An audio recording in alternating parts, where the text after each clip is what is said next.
Hi అండి. చార్విక్ స్కూల్‌కి holidays ఇచ్చారు కదా అని సరదాగా అమ్మ వాళ్ళ ఇంటికి వెళ్ళొద్దామని వెళ్ళామండి మొన్న. అయితే మేము వెళ్ళిన నెక్స్ట్ డే మార్నింగే మాకు గోదావరి వచ్చేసిందనమాట అమ్మ వాళ్ళ ఇంటికి. సో, అమ్మ వాళ్ళది ఏంటంటే లంక గ్రామం అనమాట. గోదావరి పక్కనే ఉంటుంది వీళ్ళ ఊరు. సో, భద్రాచలం వాటర్ రీడింగ్ అనేది 50 ఫీట్ క్రాస్ అయితే ఇక్కడ వరద వచ్చేస్తుందండి. ఇలాగే ఇళ్లల్లోకి, గ్రామంలోకి వచ్చేస్తుందనమాట. మా చార్విక్ చూడండి ఎలా తడిసిపోయాడో పొద్దున్నే స్టార్ట్ చేస్తాడనమాట. అందులో ఆడుకోవడం, వాటర్‌లో ఆడుకోవడం. ఇది మా అమ్మ వాళ్ళ ఇంటి వెనక ప్లేస్ అనమాట. ఇక్కడ మొత్తం కొబ్బరి తోటే ఉంటుందండి. వెనకాలంతా చాలా లోతుగా ఉంటుంది ఈ తోట. సో, వాటర్ అనేది త్వరగా వస్తుంది ఇక్కడికి ఇంత పల్లంగా ఉండడం వల్ల. సో, గోదావరి అనేది పెరిగితే ఫస్ట్ మా ఏరియాలోకే వస్తుందండి. ఎందుకంటే మా ఊర్లో మా ఏరియా చాలా డౌన్ ప్లేస్ అనమాట. చాలా డౌన్‌గా ఉంటుంది. సో, అందుకని ఫస్ట్ ఇక్కడికే వస్తుంది వాటరు. మేమే ఇబ్బంది పడతాం అనమాట ఫస్ట్ వరద వాటర్‌తో. చూడండి ఈ తోటంతా వాటర్‌తో ఎలా నిండిపోయిందో ఫుల్‌గా ఆక్యుపై చేసేసింది వాటరు. మార్నింగ్ ఆ వరదలో ఆడేశాడు కదా అని చెప్పి తీసుకొచ్చి నేను బాత్ చేయించానండి. స్నానం చేయించాను. ఇంక దిగొద్దు వాటర్‌లోకి అంటే వాడు అస్సలు ఆగలేదు. పిల్లలందరూ ఆడుకుంటూ తిరుగుతుంటుంటే మా వాడికి కూడా ఆగలేక ఇంకా దిగిపోయాడనమాట. ఇంక వాటర్‌లోంచి బయటికి రానేలేదు. అప్పటినుంచి అలా తిరుగుతానే ఉన్నాడు. ఇది మా ఇంటి ఎదుర రోడ్ అండి. ఈ రోడ్డు మీద ఇంతవరకు వచ్చిందనమాట వాటరు. ఇది చాలా తక్కువ టైంలో వచ్చేసిందనమాట. ఒక 5 మినిట్స్‌లో నిండిపోయింది ఇదంతాని. ఆ స్పీడ్‌కి మాకు చాలా భయమేసింది. మేము మళ్ళీ రిటర్న్ ఇంటికి వెళ్ళిపోవాలి కదా! సో, వెళ్ళగలమా లేదా అని భయమేసిందనమాట. మళ్ళీ వాడు స్కూల్ పోతుంది అని. ఈ తక్కువ గోదావరికి పర్లేదు గానీ, ఇంకా కొంచెం ఎక్కువొస్తే మాత్రం మా రోడ్‌లో అయితే నడవలేమండి. చాలా వడి అంటాం కదా! అది ఎక్కువ ఉంటుందనమాట. నెట్టుకుపోతుంది. అసలు నిలబడలేమనమాట మా రోడ్‌లో అయితే. చాలా ఎక్కువగా ఉంటుంది.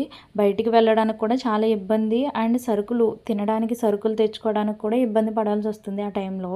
అందుకే మా గోదావరిలో ఎప్పుడు కూడా గోదావరి పెరుగుతుందంటే ముందుగానే కిరాణా సరుకులు, బియ్యం కట్ట, గ్యాస్ బండ ఇలాంటివన్నీ రెడీ చేసుకుంటారనమాట. అంటే ఈ గోదావరి ఎన్ని రోజులు ఉంటుందో తెలియదు కదా!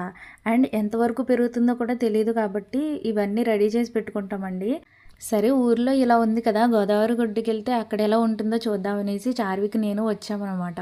ఇదేనండి మా ఊరి గోదావరి. చూడండి ఎంత ఉధృతంగా ప్రవహిస్తుందో గోదావరి. మొత్తం మెట్లన్నీ మునిగిపోయాయనమాట. ఒక్కటే ఉందండి లాస్ట్ ఒక మెట్టు ఉందనమాట. చాలా ఎత్తు నుంచి వెళ్తున్నట్టుంది కదా! భయంకరంగా ఉంది చూస్తుంటే. అందరూ సరదాగా కూర్చొని చూస్తున్నారు ఇక్కడ నది ఒడ్డుకొచ్చి. మీలో చాలామందికి ఈ ప్లేస్ ఐడియా ఉండే ఉంటుందండి. ఈ ఊరు ఎక్కడా అనేది. నేను ఊరు పేరైతే చెప్పను. మీకు తెలిస్తే కామెంట్ చేసి చెప్పండి. అండ్ ఇది చాలా ఫేమస్ ఊరనమాట. మీకు కంపల్సరీ తెలుస్తది. ఎందుకంటే చాలామంది వచ్చి వెళ్తారు ఇక్కడికి.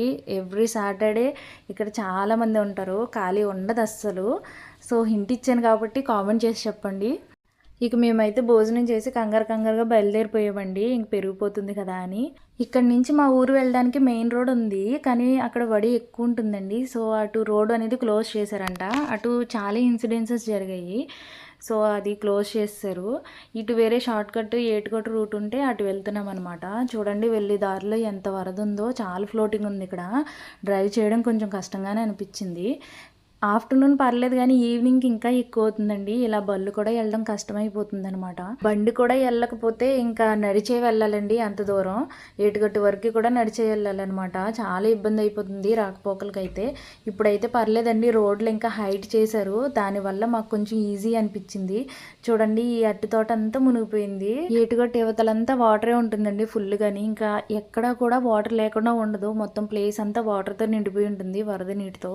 సో, వచ్చేసామండి ఏటుగట్టు దగ్గరికి. ఇక్కడ ఒక పెద్ద కాలువ ఉంటుందనమాట. ఆ కాలువ చూడండి ఎంత ఫుల్లుగా ఉందో. ఇంతకుముందు ఇక్కడ చిన్న వంతెన ఉండేదండి. ఆ వంతెనే ఫస్ట్ మునిగేదనమాట. సో, ఇలా గోదావరి టైంలో చాలా ఇబ్బంది అయిపోతుందని చెప్పేసి గవర్నమెంట్ వాళ్ళు ఇలా కొంచెం హైట్ చేసి బ్రిడ్జ్ అనేది కట్టారండి.